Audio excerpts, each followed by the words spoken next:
Welcome, dear listeners, to another classic mystery where elegance hides danger and silence hides guilt. Tonight, we step into a grand estate crowned by a breathtaking marble conservatory, a room built for sunlight, beauty, and perfection. But when a corpse is discovered hidden beneath a cracked marble slab, the estate's polished charm collapses into suspicion. Now, Hercule Poirot must examine the smallest details: footprints on polished stone, a missing minute in an alibi, and secrets buried deeper than marble. Settle in and let the little grey cells uncover the truth. Chapter 1. The crack in the Conservatory, Carrington Estate, was the kind of place that made people lower their voices without being asked. Even the birds seemed to sing more carefully there, as though the tall hedgerows and pale stone walls had trained the countryside itself into obedience. The manor sat with practiced dignity at the end of a sweeping drive, its windows gleaming like watchful eyes.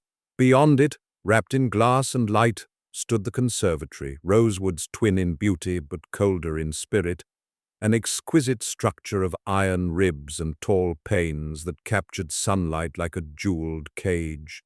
It was the conservatory that drew every guest's admiration, and it was the conservatory that now held something far less admirable. The morning began with mist. A thin, pearly fog drifted over the lawns, clinging to the edges of the gravel path, curling around marble statues and trimmed shrubs. Inside the conservatory, the air was warmer, trapped beneath glass, perfumed by exotic orchids and citrus trees cultivated with obsessive care. Sunlight had only begun to lift the mist when Mrs. Fitch, the housekeeper, entered with her ring of keys and her lifelong sense of duty. She had opened these doors every day for 12 years. This morning her hand paused on the latch. Something felt wrong, not in the way of a creaking hinge or a forgotten lock, but in a deeper way, a change in the air, a difference in silence. Mrs. Fitch pushed the door open. The conservatory greeted her with its usual scent of damp soil and blossoms, until she took 3 steps forward and saw the floor. The marble was cracked, not a hairline fracture,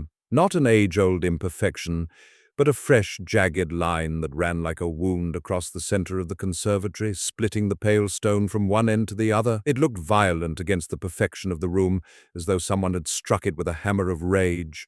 Mrs. Fitch stared, stunned. Then she saw the second thing. A section of marble, one of the large slabs near the central column, sat slightly lower than the others, as if something beneath it had shifted. The stone was not merely cracked, it was uneven, disturbed. She took a step closer, heart thudding, and then, because devotion to order is sometimes stronger than fear, she knelt and pressed her fingers to the edge of the slab. It moved, only a fraction, but enough.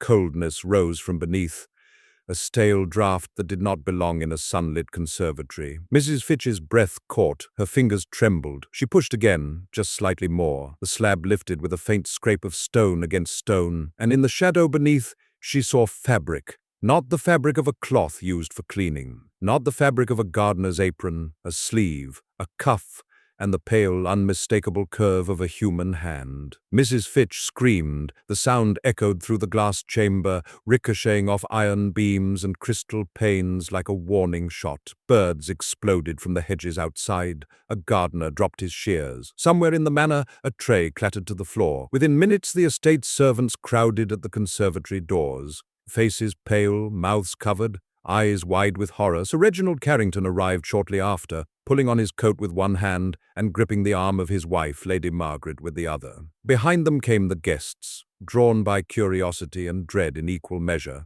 The slab had been lowered again by then, but the crack remained, a terrible signature across the marble. Sir Reginald stepped forward, his face drawn. "What is it?" he demanded. Mrs. Fitch could only point. The gardener, trembling, approached and lifted the slab more decisively. This time the stone shifted fully, revealing the hollow beneath. A man lay there. His face was turned slightly to one side, his eyes closed, his features frozen into an expression that was not peaceful but stunned, as though death had arrived in the middle of disbelief. The guests recoiled. Lady Margaret gasped and pressed a hand to her mouth. Sir Reginald took a step back, his lips parting as if to speak, but no sound came out. "Good God!" someone whispered. The man was identified swiftly: Julian Ashcroft, a recent investor, a friend, some said. A nuisance, others insisted. A man who had arrived at Carrington Estate 2 days earlier with an immaculate suit and a mind full of questions. Now he was dead beneath marble, and the conservatory, built for light and beauty, had become a tomb.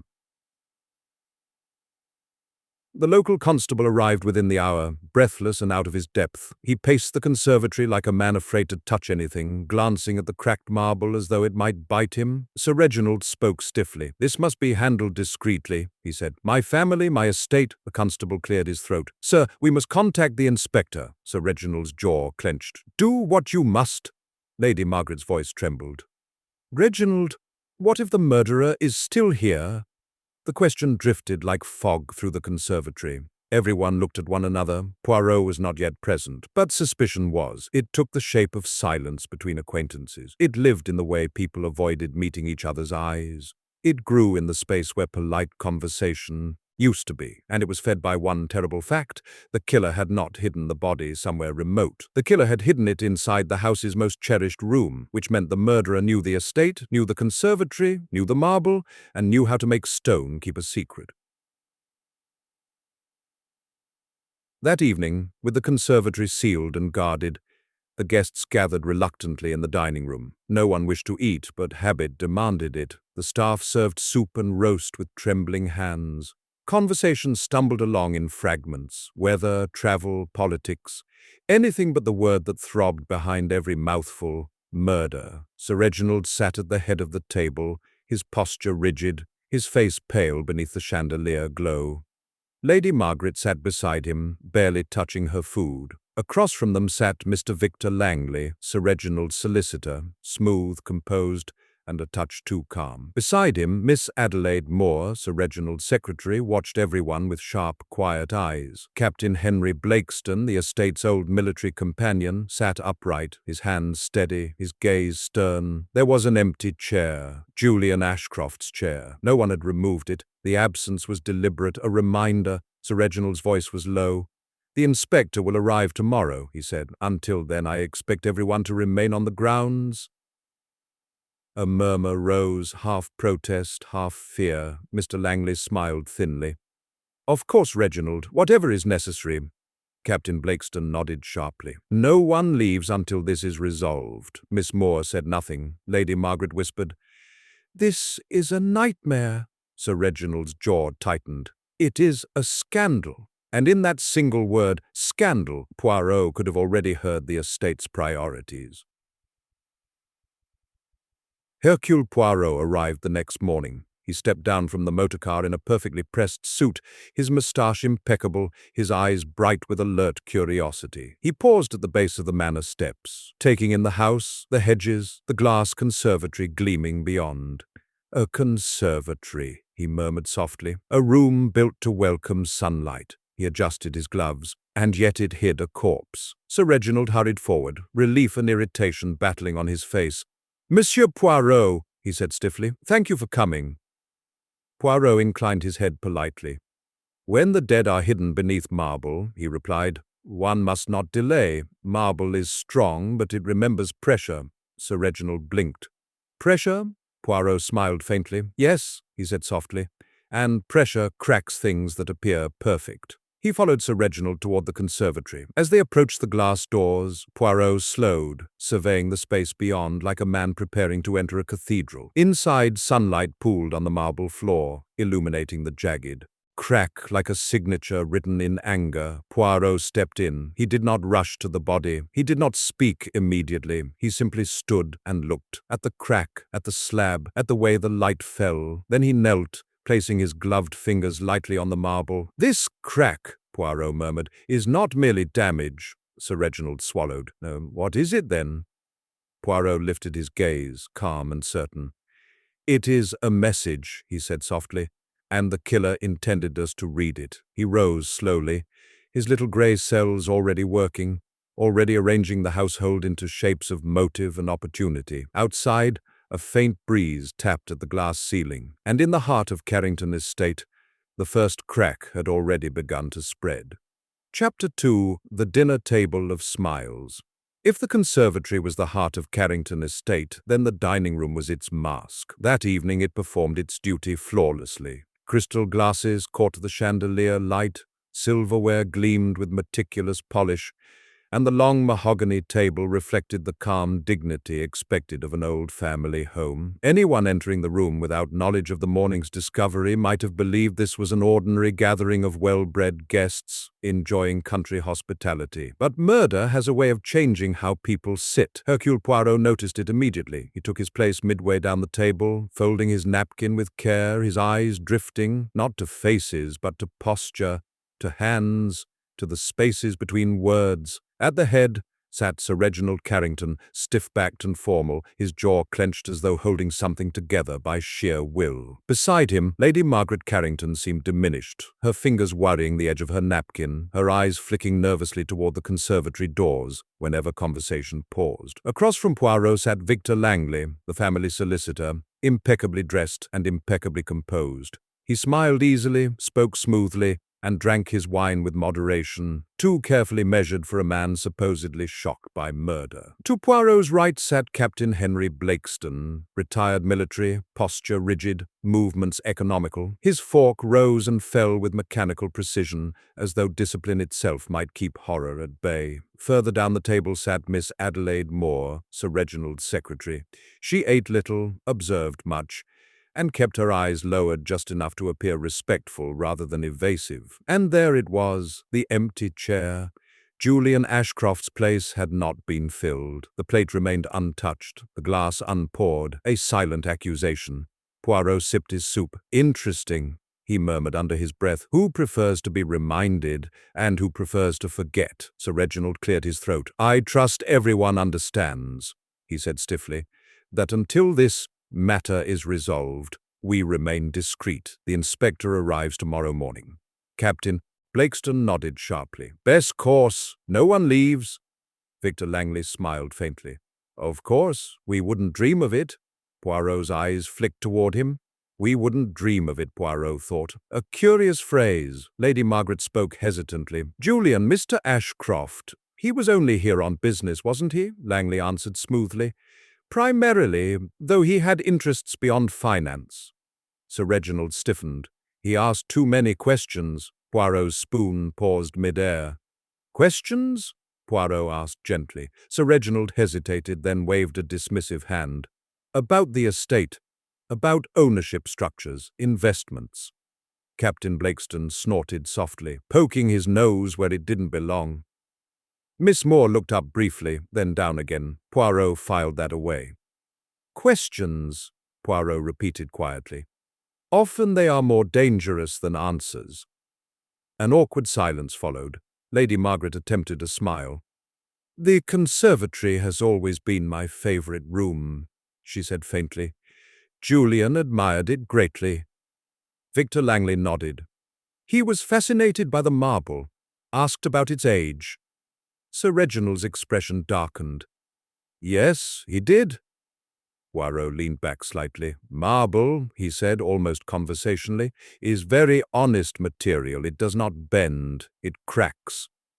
Captain Blakeston glanced at him sharply. "You're suggesting something, Monsieur Poirot."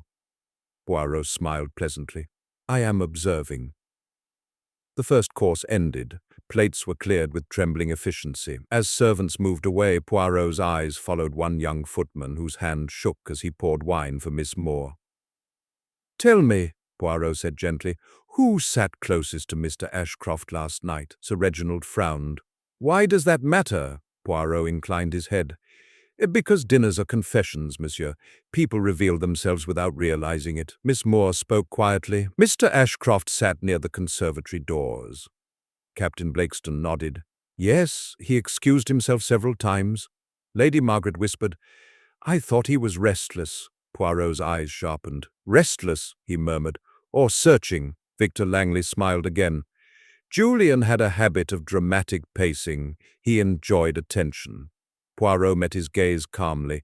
"And yet," Poirot said, "he found something that demanded silence." No one replied. The second course arrived. Conversation resumed in careful fragments. Weather, travel delays, distant acquaintances. Each word was chosen like a step across thin ice.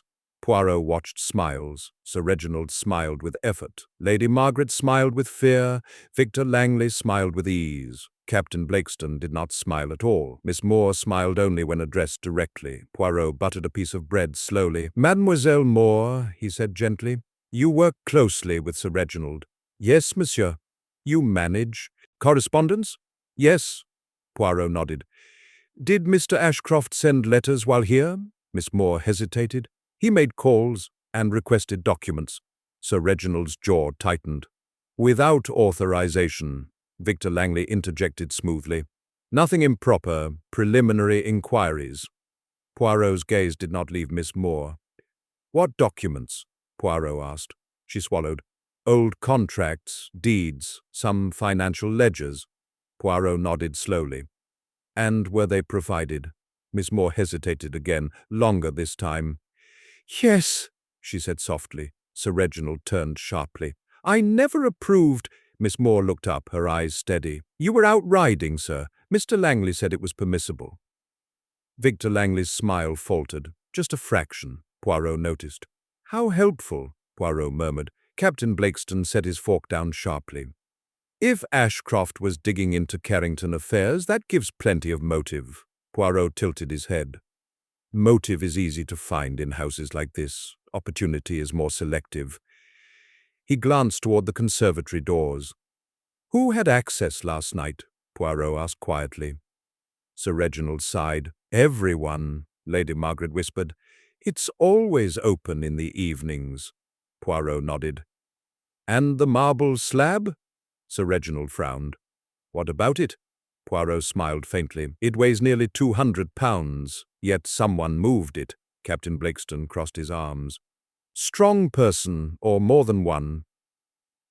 Poirot's eyes drifted to the captain's hands. They were powerful hands, steady, used to lifting. Victor Langley cleared his throat. "Are you suggesting physical strength determined the murderer?" Poirot shook his head gently. "No, monsieur, only confidence." The meal ended at last. Coffee was served. As cups were raised, Poirot spoke again, softly but with intention. "Last night," Poirot said, "someone knew Mr. Ashcroft would not be missed until morning." Sir Reginald stiffened. "What do you mean?" Poirot folded his hands. "It means," he said, "that the murderer expected breakfast without Julian Ashcroft." Silence fell like a dropped curtain. Lady Margaret's cup rattled against its saucer. Victor Langley stared into his coffee. Captain Blakeston's jaw tightened. Miss Moore looked suddenly very pale. Poirot rose slowly. "Merci," he said politely. "You have all eaten enough." As he left the dining room, Poirot glanced once more at the empty chair. The dinner table had smiled beautifully. But beneath the polished surface, fear had already begun to crack, and somewhere between dessert and silence, the killer had revealed more than they realized. Chapter 3, Footprints on Polished Stone. Morning light transformed the conservatory into something deceptively innocent. Sunbeams poured through the glass ceiling, catching on the leaves of citrus trees and orchids, scattering reflections across the marble floor. To an untrained eye, it was once again a room of beauty and order, but Hercule Poirot knew better. Murder did not vanish with daylight. It merely rearranged itself. Poirot entered alone. The guards had been instructed to wait outside. No voices, no movement, no distractions, only the room and its memory. He stood still for several moments, allowing the space to speak. "The marble," Poirot murmured softly, "tells its story only when one listens." He walked slowly along the length of the conservatory, his steps deliberate, his eyes trained downward. Polished marble was an unforgiving surface. It did not absorb mistakes, it preserved them. Poirot knelt near the cracked slab. The fissure ran diagonally, irregular and violent, as though the stone itself had protested whatever lay beneath. It was not the result of age or settling. Poirot pressed his fingers gently against the edges. "Recent," he said quietly, "and purposeful." He rose and circled the area. Near the slab, barely visible unless the light struck at precisely the right angle, were faint marks, smudges that interrupted the marble's perfect sheen. Poirot adjusted his position until the sun caught them fully. Footprints, not clear impressions but disturbances, places where polish had dulled under pressure. Poirot's eyes sharpened. "Ah," he murmured.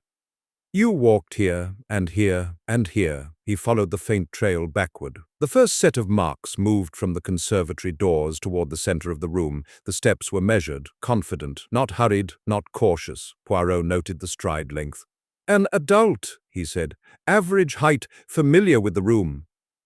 The second set was different. These were uneven, slightly staggered. One footprint pressed harder than the other, suggesting imbalance. Poirot inhaled softly. The victim, he murmured, already weakened. He traced the pattern carefully. The second set approached the slab, but did not retreat. Poirot's gaze drifted toward the iron-framed bench near the citrus trees. The marble beneath it showed a faint crescent-shaped scuff. A pause, Poirot said. A moment of weakness. He could see it clearly now. Julian Ashcroft standing, perhaps arguing. A sudden dizziness. The instinctive act of reaching for support. Poirot moved closer to the bench. The leg of the bench bore a tiny scratch, fresh, metallic against stone. A shoe buckle, Poirot murmured, or a ring. He straightened and turned slowly. The first set of footprints circled the area once more, calm, deliberate. Then they moved toward the cracked slab. Poirot followed. Near the slab's edge, the footprints grew closer together. Effort, Poirot said softly. Lifting, shifting. He imagined the motion, a slab levered just enough, a body guided, not dropped. Care taken to avoid noise. Poirot's expression darkened. This was not panic, he said quietly. This was planning. He stood and surveyed the conservatory as a whole. No signs of struggle, no overturned plants, no broken glass. Murder without violence, Poirot murmured. The most dangerous kind. Footsteps echoed faintly outside the doors. Poirot did not turn. Come in, he said calmly. Miss Adelaide Moore entered hesitantly, her hands clasped before her. She stopped just inside the threshold, clearly uncomfortable in the room. I was told you were here, she said quietly. Yes, Poirot replied. You were curious, she swallowed. I thought perhaps you needed something. Poirot smiled faintly. Perhaps I do, he said. Tell me, mademoiselle, did you come into the conservatory last night? She shook her head quickly. No. Poirot nodded. And earlier, after dinner? No, she said again, more firmly. Poirot tilted his head. You are certain? Yes. Poirot gestured toward the marble floor. Then you will not mind telling me why the Polish near the eastern door is scuffed precisely at the height of your heel? Miss Moore froze.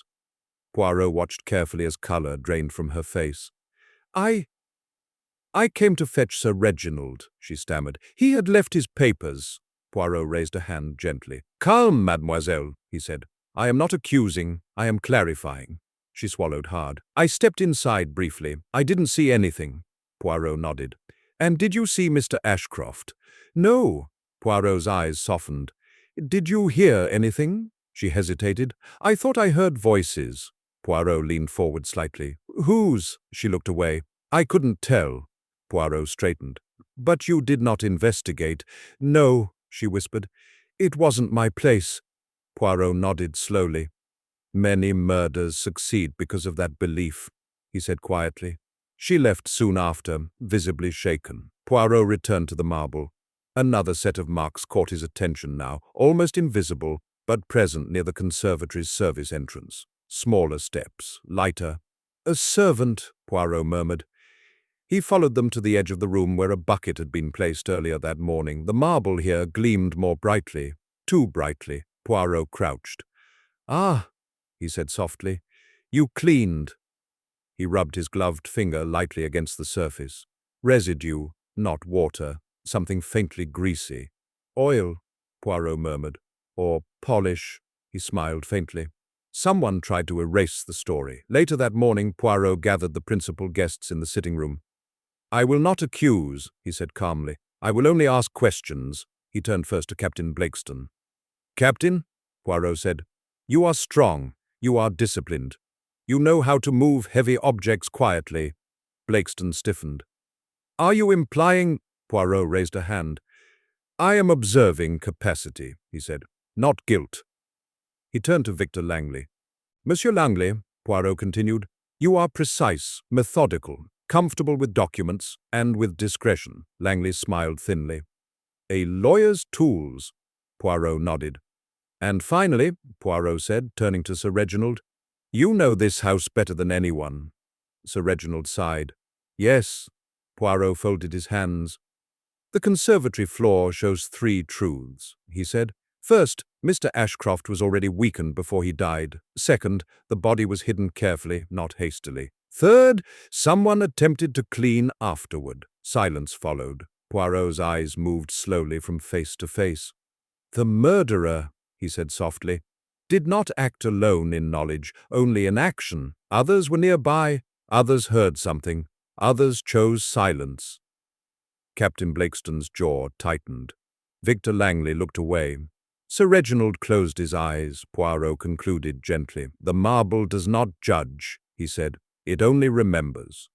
He turned back toward the conservatory. Outside, clouds drifted lazily across the sky, dimming the sunlight just enough to deepen the shadows on the polished stone. And beneath those shadows, the footprints waited, patient, precise, and impossible to erase forever. Chapter 4, Cracks that Lead Elsewhere. The conservatory no longer felt like a room. It felt like a question. Hercule Poirot returned there in the late afternoon, when the sun sat low enough to turn glass into mirrors. Reflections overlapped reflections. Orchids doubled themselves, iron ribs multiplied, and even Poirot's own figure seemed to split and reassemble as he moved. It was a place that refused certainty, and Poirot found that promising. Cracks, he murmured, tapping his cane lightly against the marble, never end where they begin. He knelt once more beside the damaged slab, examining it not as an object of violence, but as an object of architecture. Carrington Estate had been built in layers, additions, renovations, restorations, all intended to preserve the illusion of continuity. But stone remembered its history, even when people did not. Poirot traced the line of the crack with his eyes. It did not run randomly, it curved subtly toward the eastern wall. Ah, he said softly, you were guided. He rose and followed the line, step by careful step, until it led him toward a narrow section of wall where a marble bench stood flush against iron framing. The crack disappeared beneath the bench's base. Poirot crouched and examined the join. The bench had been moved recently, only a few millimeters, but enough. Deliberate concealment, Poirot murmured. Not panic. He signaled to the constable waiting outside. Together they shifted the bench aside. Beneath it the marble bore fresh abrasions, thin, crescent-shaped scratches that suggested repeated friction. Poirot's eyes gleamed. Something heavy, he said, dragged, not dropped. The constable swallowed. You mean the body? Poirot nodded gently. But not from where you think. He stood and surveyed the space again, this time looking beyond the obvious center. Conservatories were designed for symmetry, but symmetry often hid irregularities. Poirot's gaze traveled upward, following iron ribs to the glass ceiling. One pane high above bore a faint crack, not from impact but from stress. Poirot tilted his head. Pressure, he murmured, applied where it should not have been. He moved to the eastern wall and examined the iron framework closely. His fingers brushed a seam disguised by decorative molding. Poirot smiled. A door, he said quietly, that pretends not to be one. With gentle pressure he pushed. The panel opened. Behind it lay a narrow service passage, unused, dusty, and invisible to guests. It ran parallel to the conservatory, allowing staff to move equipment, soil, and plants without disturbing the aesthetic. Poirot stepped inside. The air smelled older here, stone and metal and neglect. His footsteps echoed faintly as he followed the passage toward its end, where a low storage alcove waited. And there, on the stone floor, lay the truth. A faint discoloration. Not blood, this had been a quiet murder, but something darker than dust, lighter than shadow. Poirot knelt and touched it gently with his glove. Dragged, he murmured, from here to there. He straightened slowly. Julian Ashcroft had not died beneath the cracked slab. He had died here. Poirot returned to the conservatory, his mind already assembling the shape of events. The crack in the marble was not the origin, it was the consequence. Someone had moved the body, carefully, quietly, with familiarity. That evening, Poirot requested Sir Reginald Carrington in the study. The man arrived pale and tense, his confidence visibly eroded by the weight of revelation. "You've found something," Sir Reginald said. Poirot inclined his head. "Yes, a passage." Sir Reginald stiffened. "That passage was sealed years ago. And yet," Poirot replied gently, "someone used it." Sir Reginald sank into a chair. "Julian, he must have discovered it." Poirot nodded. "Indeed, a man who asks questions often finds doors others prefer closed." Sir Reginald's voice was strained. "What does it mean?" Poirot folded his hands. "It means," he said softly, "that Mr. Ashcroft learned something about Carrington Estate that endangered someone." Sir Reginald swallowed. "Financial." Poirot tilted his head. "Perhaps, or structural." Sir Reginald frowned. "Structural." "Yes," Poirot said. "The conservatory was renovated 12 years ago." Sir Reginald nodded. "After the fire." Poirot's eyes sharpened. "Ah," he murmured, "the fire." Sir Reginald looked away. Poirot continued gently. "The insurance claim, the rebuilding, the marble replacement." Sir Reginald's voice was barely audible. "There were irregularities." Poirot nodded slowly. "And Mr. Ashcroft found them." Silence stretched between them. That night, Poirot observed the household once more, this time not in conversation, but in movement. Captain Blakeston paced the corridors restlessly. Victor Langley lingered too long near locked cabinets. Miss Moore avoided the conservatory entirely. Poirot noted everything. Near midnight, he found Miss Moore alone in the small office adjoining the study. Papers lay spread before her, her face pale with concentration. "You are working late," Poirot said gently. She startled. "Monsieur Poirot, yes, I wanted to organize things." Poirot glanced at the papers. They were old plans, conservatory blueprints. "You know," Poirot said softly, "Mr. Ashcroft looked at these too." Miss Moore's hands trembled. "He said the repairs didn't match the claims." Poirot nodded. "And you?" She hesitated, then whispered, "I thought he was right." Poirot stepped closer. "Did you tell anyone?" She shook her head. "I was afraid." Poirot's gaze softened. "Fear," he said, "is how silence recruits accomplices." She looked up at him, tears in her eyes. "I didn't kill him." Poirot nodded. "No, but you knew someone might." She covered her face. Poirot left her gently. Later, Poirot stood again in the conservatory, now dim under moonlight. The crack in the marble caught the pale glow like a scar that refused to fade. "Mr. Ashcroft," Poirot murmured, "you did not die because you came to Carrington." He touched the cracked stone lightly. "You died because you went elsewhere." The truth was no longer confined to the slab. It ran through hidden passages, falsified records, and the fear of exposure. And whoever had guided Julian Ashcroft into that narrow service corridor, whoever knew the estate well enough to use its forgotten veins, had done so with purpose. Poirot straightened. "The crack," he said softly, "leads not to the floor, but to the past." Outside, the wind pressed gently against the glass ceiling, making the conservatory sigh. And in that sigh, Poirot heard the echo of a secret that had waited far too long to be uncovered. Chapter 5. A Will, a Debt, a Threat. The next morning at Carrington Estate arrived with the kind of calm that only wealthy houses could manufacture. Servants polished brass that did not need polishing. Curtains were drawn and redrawn.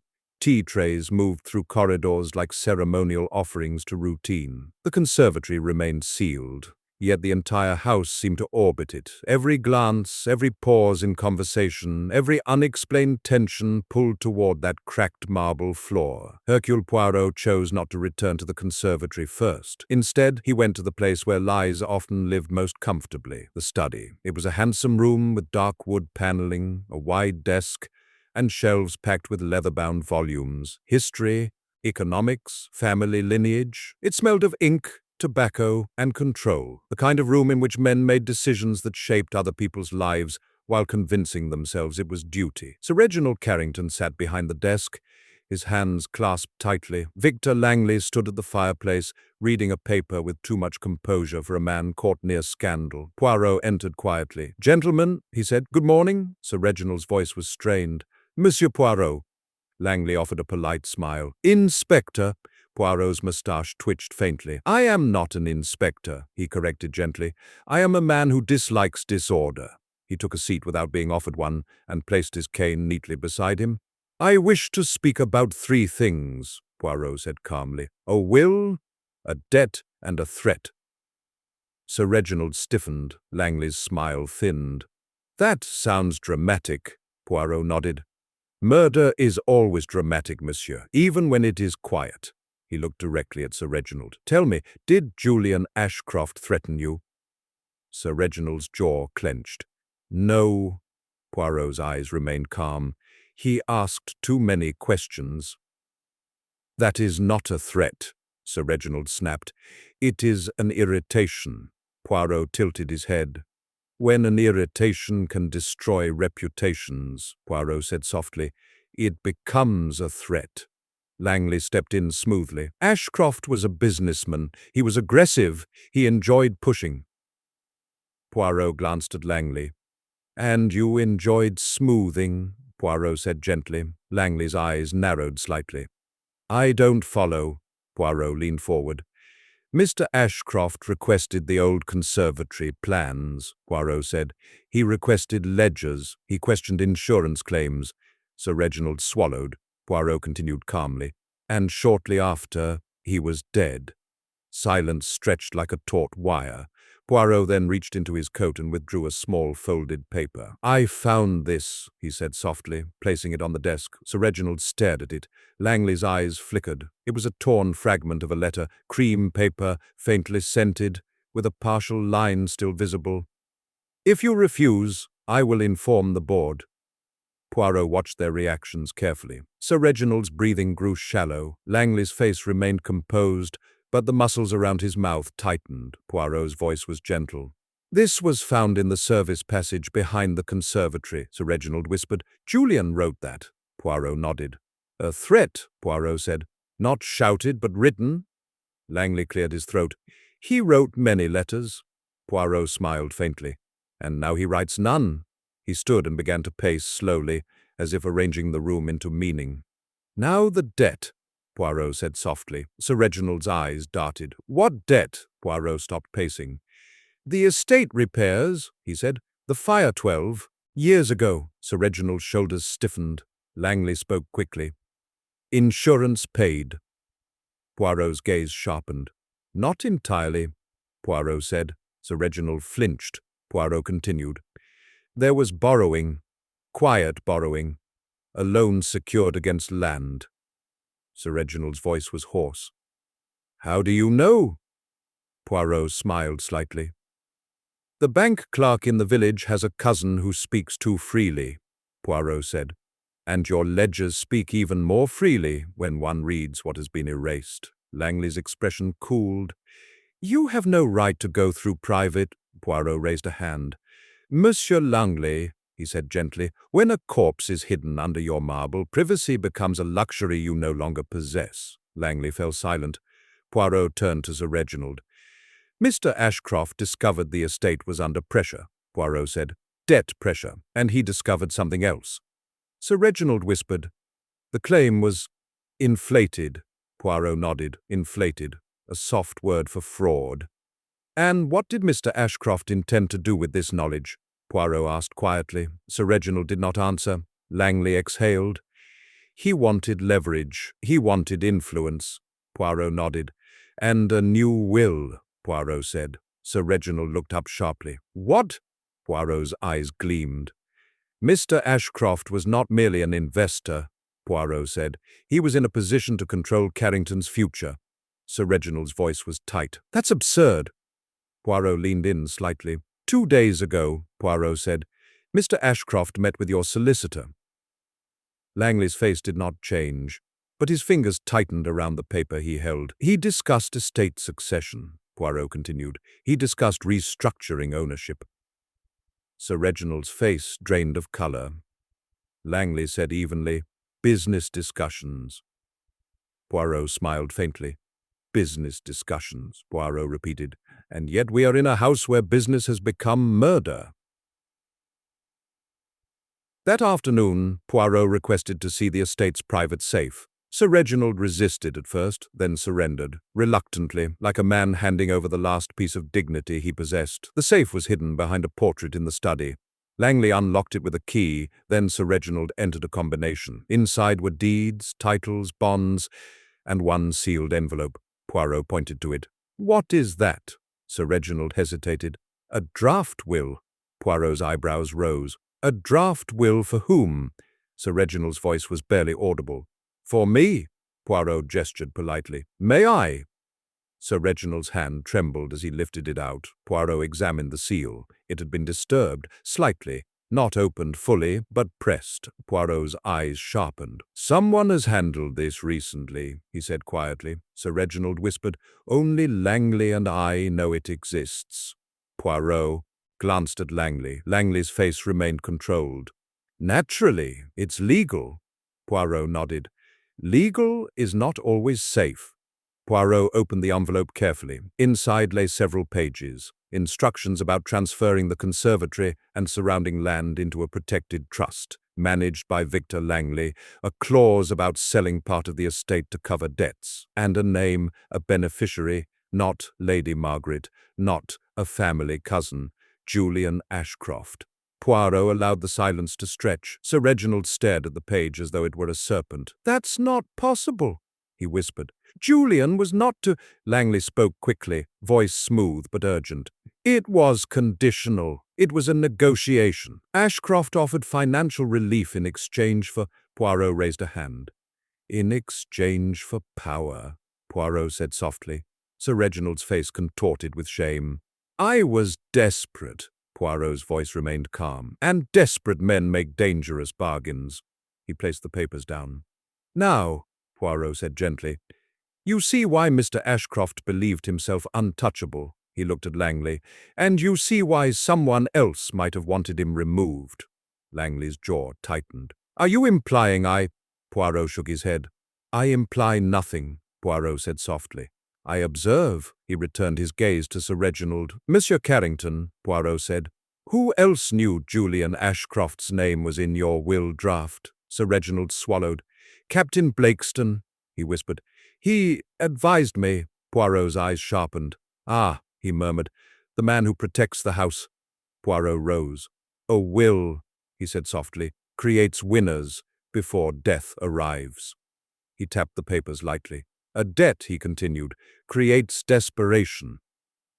And then he looked toward the door, toward the corridors where Captain Blakeston's footsteps often sounded like marching.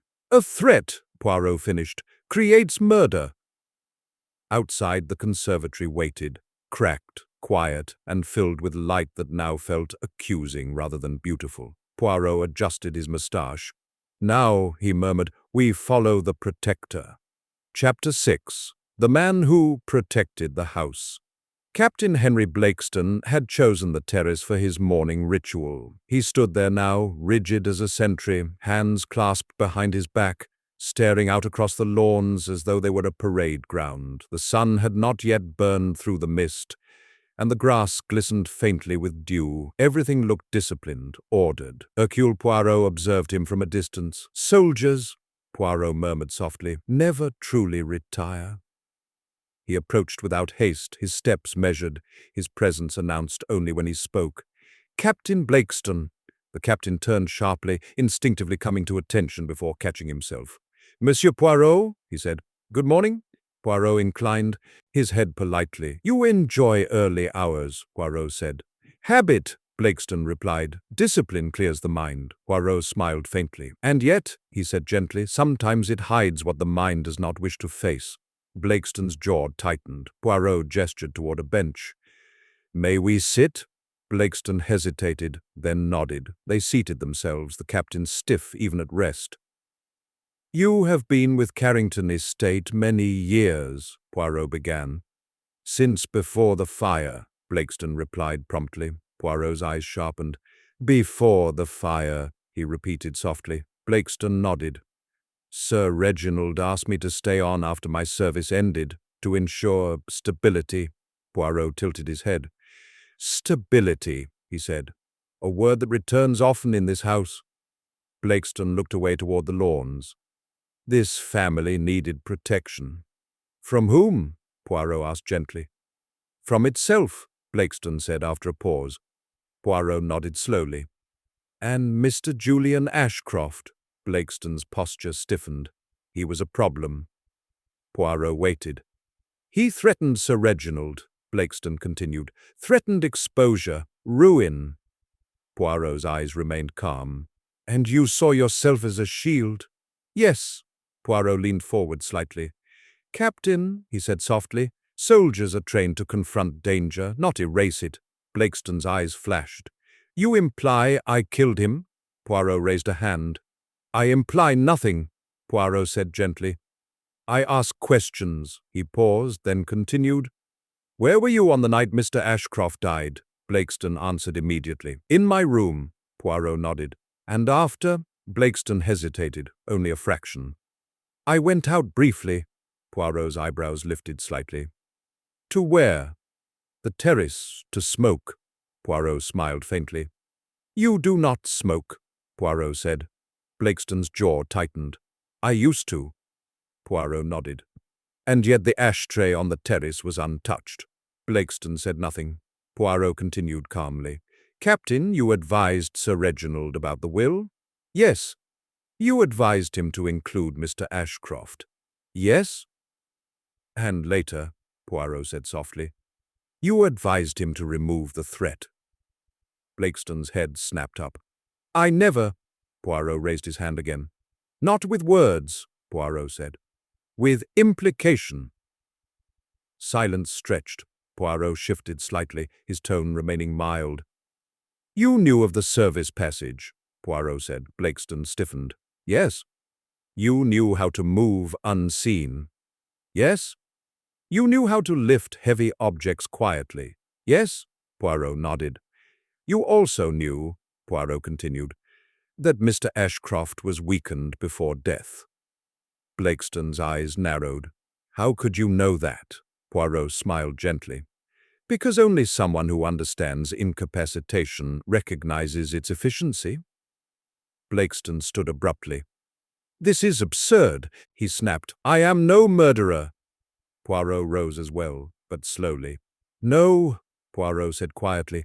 You are a soldier who believes he acts for the greater good. Blakeston's voice shook with restrained fury. I protected Carrington. I protected Sir Reginald. Poirot's eyes hardened slightly.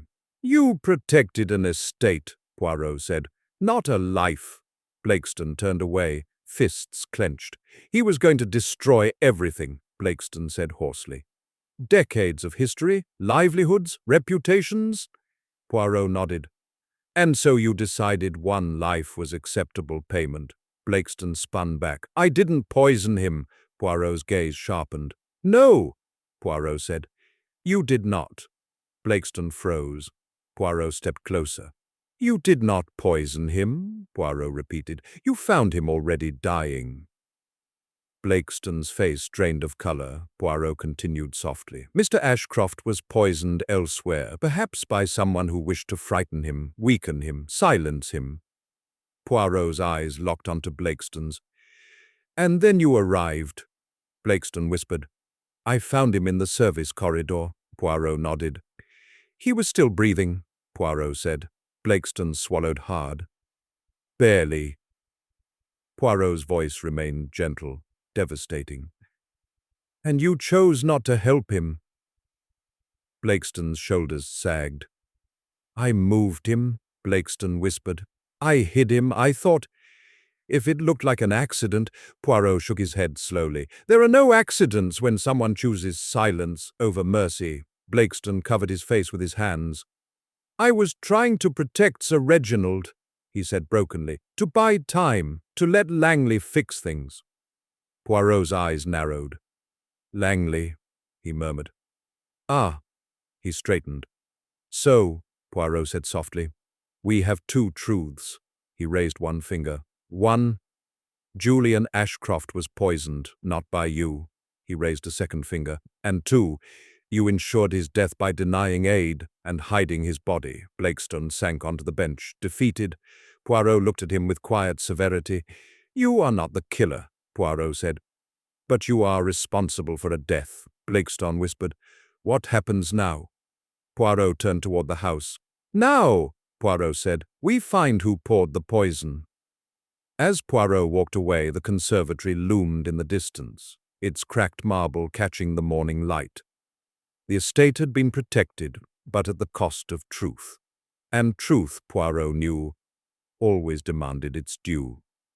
Chapter 7. A Lie That Sounds Like Truth. By the seventh day, Carrington Estate had begun to breathe differently. The fear that once moved like a current through its corridors had settled into something heavier, calculated restraint. Doors were no longer slammed in panic, but closed softly with intention. Conversations no longer stumbled, but flowed too smoothly. It was the stage after shock when everyone believed they understood the danger and could now manage it. Hercule Poirot distrusted this stage most of all. He stood in the small morning room overlooking the east lawn, his back to the window, a cup of untouched coffee cooling beside him. His little grey cells had reached a delicate point where the truth was no longer hidden, but camouflaged. The lie that remained was a good one. Too good. A knock sounded. "Enter!"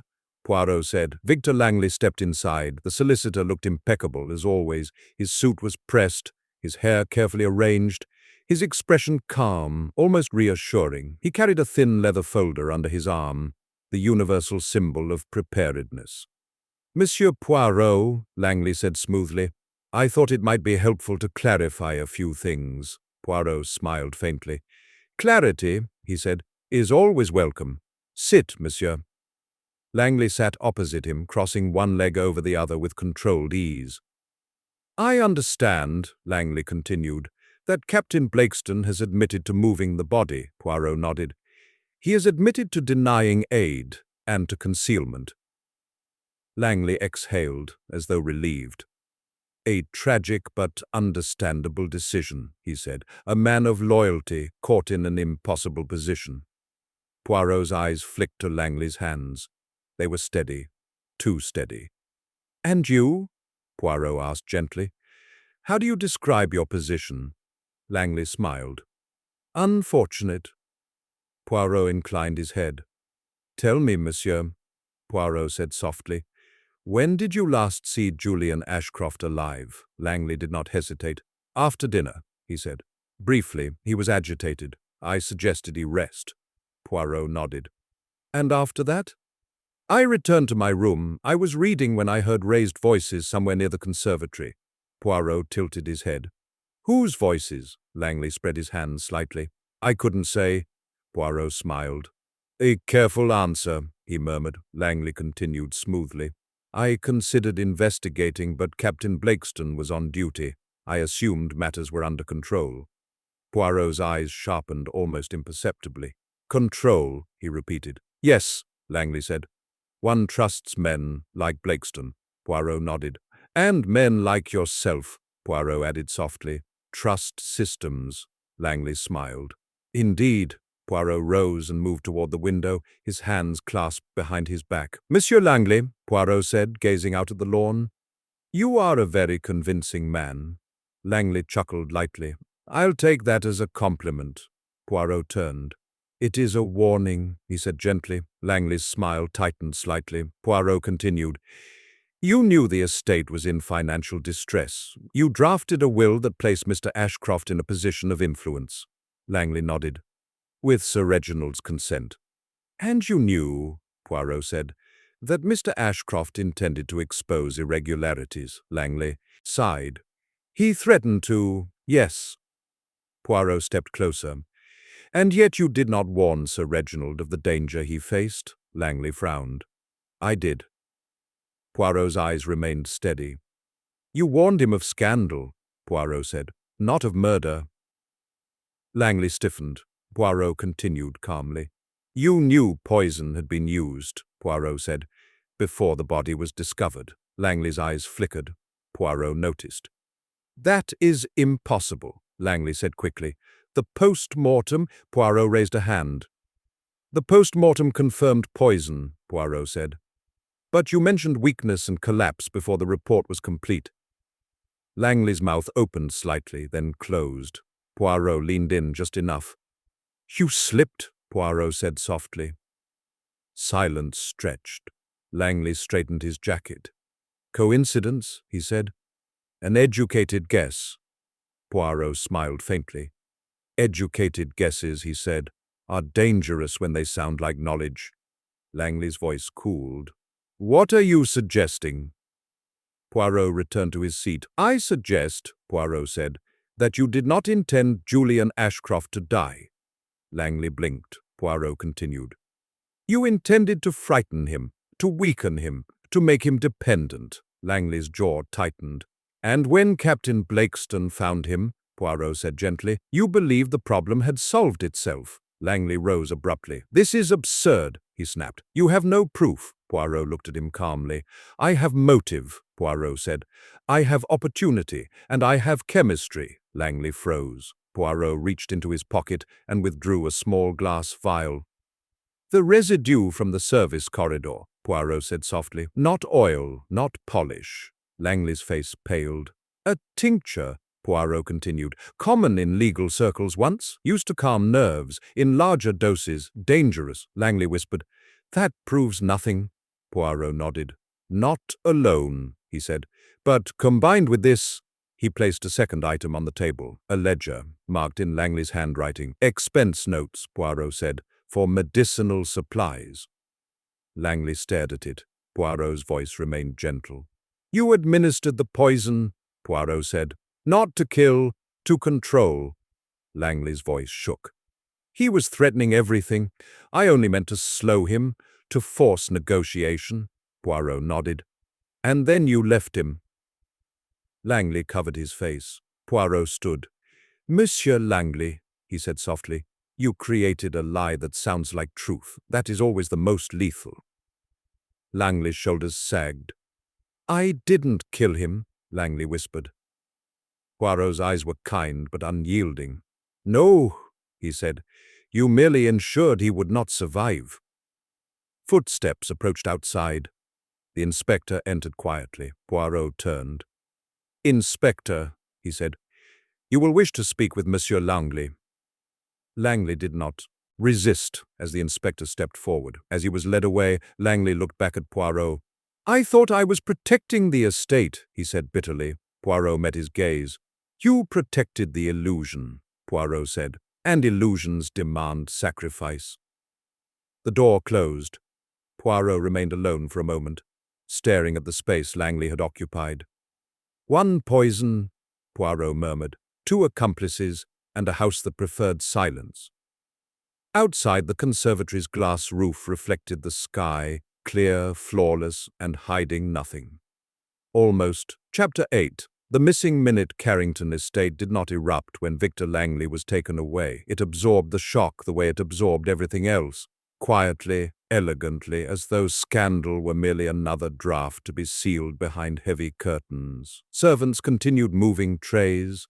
A fire was lit in the sitting room. Lady Margaret changed into a darker dress, as if grief could be corrected with proper color. But beneath the surface, something essential had shifted. Because now the household had a name, and names have weight. Hercule Poirot stood in the corridor outside the study, listening to the soft echo of footsteps as the inspector's men moved Langley to a waiting carriage. When the door closed and the sound faded, Poirot turned and walked toward the conservatory. He had not been there since the morning he'd discovered the hidden passage. He preferred to return only when the room could answer him. The conservatory doors were unlocked now, though guarded. The inspector had permitted Poirot access. Inside, the marble floor gleamed under late afternoon light, the cracks still visible, though less dramatic now, as if the sun itself tried to soften it. Poirot stepped across the threshold and stopped. "Now," he murmured, "we find the minute that kills." The inspector had told Poirot the preliminary conclusions of the physician. Julian Ashcroft had been poisoned, yes, but not instantly. The toxin, dissolved in a warm drink or cordial, would have taken time to weaken him. He would have remained lucid for a while, perhaps even able to walk. A slow poison, a patient poison, and patient poisons required timing. Poirot walked toward the service entrance and examined the iron latch. A faint smear marked the metal, subtle, dull, like skin oil or glove leather. He leaned closer. Someone returned, Poirot murmured. Not for drama, for certainty. He moved to the marble bench where he had seen the drag marks. The bench had been shifted back now, as though restoring symmetry could restore innocence. Poirot knelt anyway, examining the floor beneath. There, faintly, was the difference. The polish was uneven in one narrow strip, as though something had been wiped hastily and then wiped again to correct the first wiping. Poirot's moustache twitched. 2 cleaners, he murmured. Or 1 cleaner correcting a mistake. He rose and paced slowly, letting the room replay. Itself inside his mind, Julian Ashcroft, agitated after dinner, threatening exposure. Victor Langley, calm, persuasive, offering negotiation. Captain Blakeston, the loyal protector, hovering like a shadow. Sir Reginald, desperate, brittle, praying for solutions. Miss Moore, frightened, watching, saying little. Poirot stopped near the crack again. The crack, he murmured, is not only damage. It is evidence of haste, of weight applied where it was never meant to be applied. A body hidden beneath marble was not hidden in a single smooth motion. There was lifting, tilting, sliding, adjusting, and all of that took time.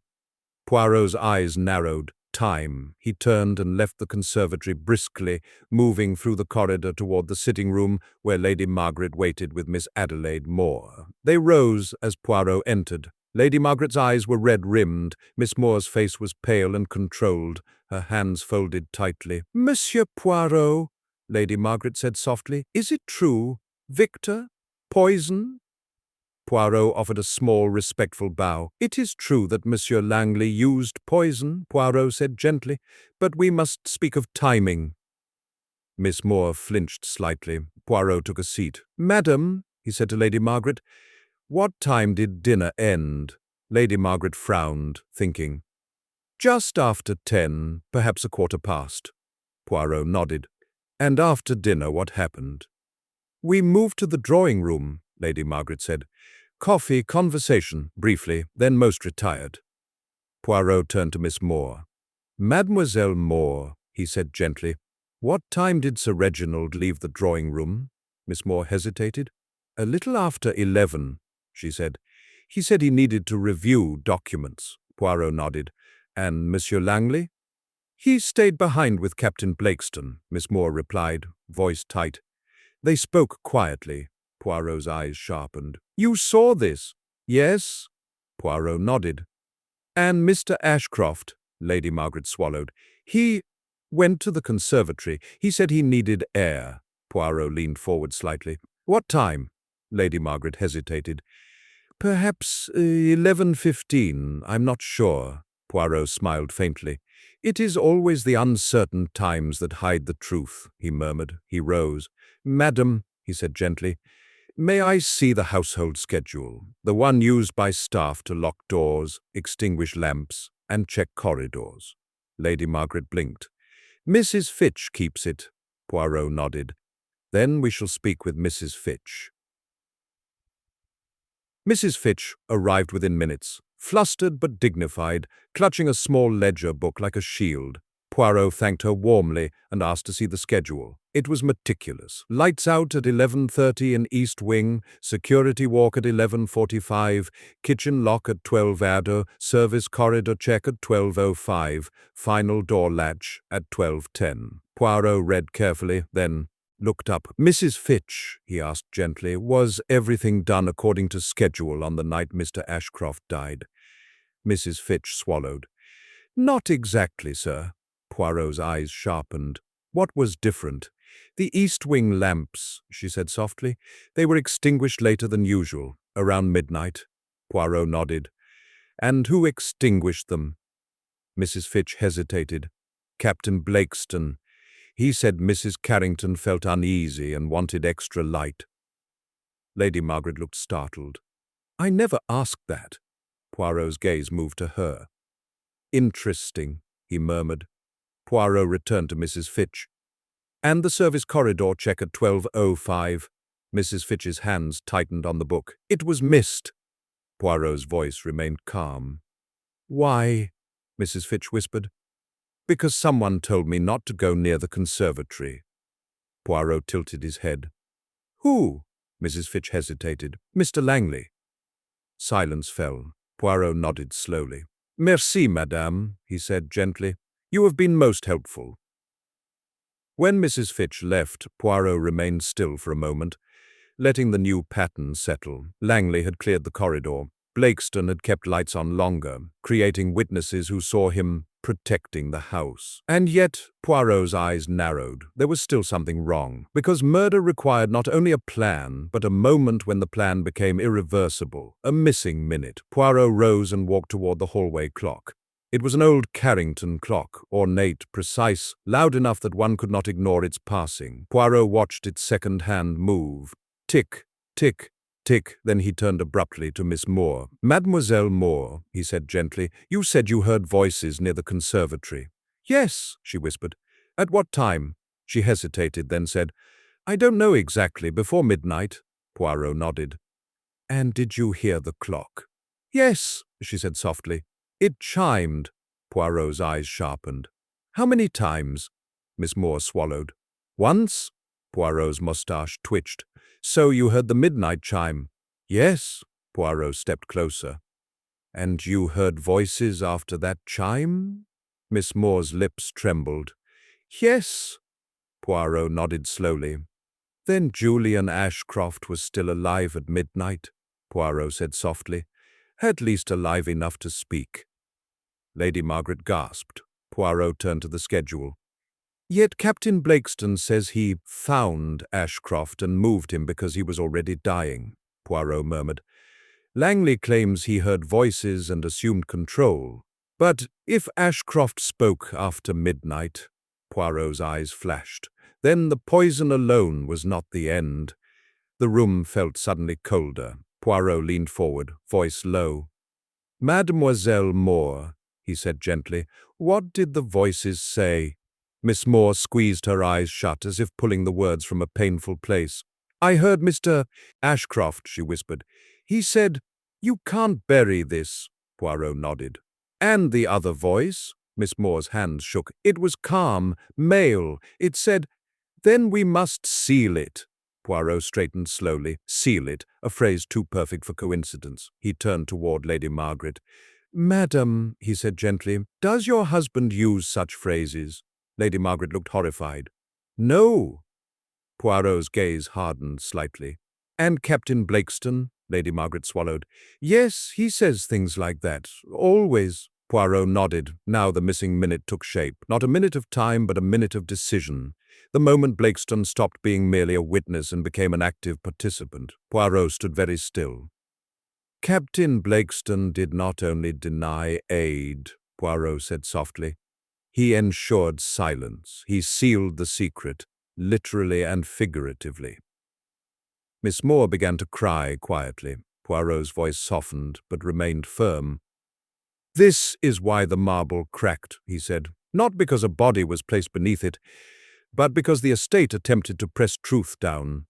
And truth resists." He turned toward the door. "Now," Poirot said calmly, "we gather everyone in the conservatory."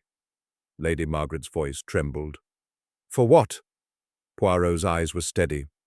"For the final reconstruction," he said, "and for the last lie, the one that sounds most like truth, to be broken." Outside, sunlight faded behind the glass ceiling.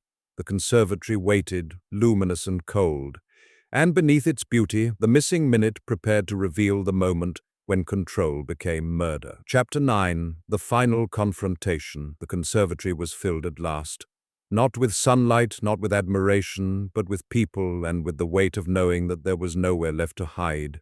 The iron-framed doors stood open, admitting the fading light of late afternoon. Outside, the sky was heavy with clouds, the kind that threatened rain without quite delivering it. Inside, the cracked marble floor lay exposed, its fracture running like a scar through the room's former perfection. Hercule Poirot stood near the center, his small figure composed, his posture immaculate. Around him gathered the remaining inhabitants of Carrington Estate. Sir Reginald Carrington stood rigid, hands clasped tightly behind his back, his face pale with exhaustion and shame. Lady Margaret hovered beside him, her composure frayed, her eyes darting from one face to another. Captain Henry Blakeston stood near the service passage, his shoulders squared, his expression stern, yet something had shifted in him. The rigid certainty that once defined him had softened into a brittle vigilance. Miss Adelaide Moore stood close to the conservatory doors, as if she wished to escape yet felt compelled to witness what was about to happen. Two officers stood discreetly at the edges of the room, silent but watchful. Poirot cleared his throat softly. "Mesdames et messieurs," he said, "thank you for coming. I promise to detain you only as long as the truth requires."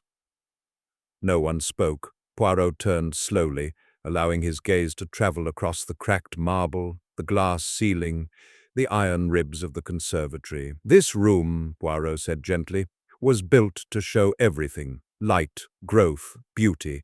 It was never meant to hide secrets." He paused.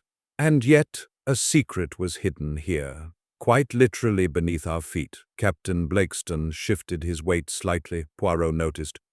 "Let us begin," Poirot continued, "with what we know." He gestured toward the cracked slab. "Julian Ashcroft did not die beneath this marble. He died elsewhere, here." Poirot pointed toward the concealed service passage. "A narrow corridor," Poirot said, "designed for discretion, a perfect place to weaken a man without witnesses." Sir Reginald swallowed. Poirot continued calmly. "Mr. Ashcroft was poisoned, not enough to kill him outright, but enough to disorient him. The poison was administered with intention, not to murder, but to control." Poirot's eyes turned briefly toward the place where Victor Langley had once stood. "The poison was poured by a man who believed himself clever, who believed negotiation could be forced through fear." Poirot paused. "But poison alone did not kill Julian Ashcroft." The words settled heavily. Poirot turned his gaze toward Captain Blakeston. "Captain," Poirot said gently, "you found Mr. Ashcroft after the poison had taken effect." Blakeston's jaw tightened. "You found him alive," Poirot continued. "Weak, confused, but alive." Blakeston said nothing. Poirot's voice softened slightly. "He spoke," Poirot said. "He said, 'You can't bury this.'" Blakeston's face drained of color. Poirot stepped closer. "And you replied, 'Then we must seal it.'" The words echoed in the glass chamber. Lady Margaret gasped softly. Miss Moore pressed a hand to her mouth. Sir Reginald stared at Blakeston in disbelief. Poirot continued, his tone calm but unyielding. "In that moment," Poirot said, "you were not a soldier protecting a house. You were a man protecting a lie." Blakeston's shoulders sagged slightly. Poirot gestured toward the marble slab. "You moved Mr. Ashcroft. Carefully, quietly. You placed him beneath the marble, believing time would finish what poison began." Blakeston's voice was hoarse. "I didn't strike him. I didn't—" Poirot raised a hand. "No," Poirot said gently. "You did not strike him. You did something worse." Silence fell. "You denied him help," Poirot said. "You denied him mercy." Blakeston closed his eyes. Poirot turned back to the group. "Captain Blakeston believed he was preserving Carrington Estate," Poirot said. "Preserving livelihoods, history, reputation." Poirot shook his head slowly. "But estates do not breathe," Poirot said softly. "People do." Sir Reginald's voice broke. "Henry, why didn't you tell me?" Blakeston opened his eyes. Pain etched across his face. "Because you would have tried to save him," Blakeston whispered. "And if Ashcroft lived, everything would fall apart." Poirot nodded. "And so," Poirot said, "you chose silence." Poirot stepped back, allowing the full picture to settle. "Let us be clear," Poirot continued. "This crime has two architects." He raised one finger. "One planned the poisoning, believing control could be maintained." He raised a second finger. "And one ensured death by concealment, believing the greater good demanded it." Poirot lowered his hand. "Neither acted alone. Both relied on silence." Poirot turned to Miss Moore. "Mademoiselle," he said gently, "you heard the voices. You feared what they meant, but you spoke." Miss Moore nodded through tears. Poirot turned to Lady Margaret. "Madame," he said kindly, "you sensed danger, but trusted authority." Lady Margaret whispered, "I didn't want to see it." Poirot inclined his head. "That," he said softly, "is how power survives. Poirot turned at last to Sir Reginald. "Monsieur Carrington," he said, "you did not poison Julian Ashcroft. You did not hide his body, but your desperation created the conditions for both." Sir Reginald bowed his head. "I wanted to save the estate," he whispered. Poirot replied quietly, "You almost lost your soul instead." The officers stepped forward. "Captain Henry Blakeston," one said, "you are under arrest for manslaughter and obstruction of justice." Blakeston did not resist. As he was escorted away, he stopped briefly and looked back at Poirot. "I thought control was the same as duty," he said bitterly. Poirot met his gaze steadily. "No," Poirot said. "Duty serves life, control serves fear." Blakeston nodded once, then allowed himself to be led away. The conservatory felt suddenly emptier. Only the crack in the marble remained, silent, undeniable. Poirot turned back to the remaining faces. "This," he said gently, "is not the end of Carrington Estate, but it is the end of its illusions." Sir Reginald straightened slowly. "What happens now?" he asked. Poirot looked toward the cracked floor. "Now," he said, "you rebuild, not the marble, but the truth beneath it." Outside, the first drops of rain struck the glass ceiling, tapping softly like a quiet applause, or perhaps a warning. Poirot adjusted his moustache. "One chapter remains," he said calmly. "The explanation." Chapter 10. Poirot explains everything. Rain fell steadily over Carrington Estate the next morning, softening the edges of the world. The lawns darkened, the hedges glistened, and the glass conservatory, once a glittering jewel, looked like a pale cage under a grey sky. Inside, the cracked marble floor seemed almost calmer in the muted light, as though even the stone had grown tired of holding secrets. Hercule Poirot stood in the manor's drawing room, where the final meeting had been arranged. This time it was quieter. There were no dramatic entrances, no murmured accusations, no sudden gasps, only the people who remained to live with what had happened. Sir Reginald Carrington sat opposite Poirot, his face drawn and older, his pride worn thin. Lady Margaret sat beside him, hands folded tightly. Miss Adelaide Moore stood near the window, as though she needed air to breathe through the tension. The inspector sat at a small writing table, pen poised, prepared to record Poirot's final statement. Poirot cleared his throat softly. "Mesdames et messieurs," he said, "you already know the names and the charges. Now you must understand the shape of the crime. Understanding is not forgiveness, but it is the only way a house like this stops repeating itself." Sir Reginald swallowed. "Please," Poirot nodded gently. "We begin," Poirot said, "with Julian Ashcroft." He paced slowly, his hands clasped behind his back. "Mr. Ashcroft arrived as an investor," Poirot continued, "but he was not here only to invest. He was here to own." Sir Reginald's jaw tightened. Poirot continued calmly. "He discovered the estate was in debt created by the fire 12 years ago and the repairs that followed. Those repairs were inflated, and the insurance claim did not match the reality of the rebuilding." Lady Margaret whispered. "Reginald—" Sir Reginald closed his eyes. Poirot raised a hand gently. "Monsieur Carrington," he said softly, "you were desperate. Desperation is not evil, but it is a door through which evil enters." Sir Reginald's shoulders sagged. Poirot continued. "When Mr. Ashcroft uncovered these irregularities, he gained leverage. He used that leverage to force a place in the estate's future through the draft will and trust arrangement." The inspector's pen scratched quietly. Poirot turned slightly. "Victor Langley," Poirot said, "was the architect of the arrangement. He believed he could control Ashcroft through negotiation, legal pressure, and finally, chemical pressure." Miss Moore flinched slightly. Poirot's voice remained measured. "Langley prepared a tincture, something that could weaken, disorient, and frighten without immediately killing. He intended to make Ashcroft compliant, to delay him, to buy time to fix the problem." Lady Margaret whispered, "So he meant to drug him?" Poirot nodded. "Yes," he said. "He intended control, not death." Poirot paused, then continued.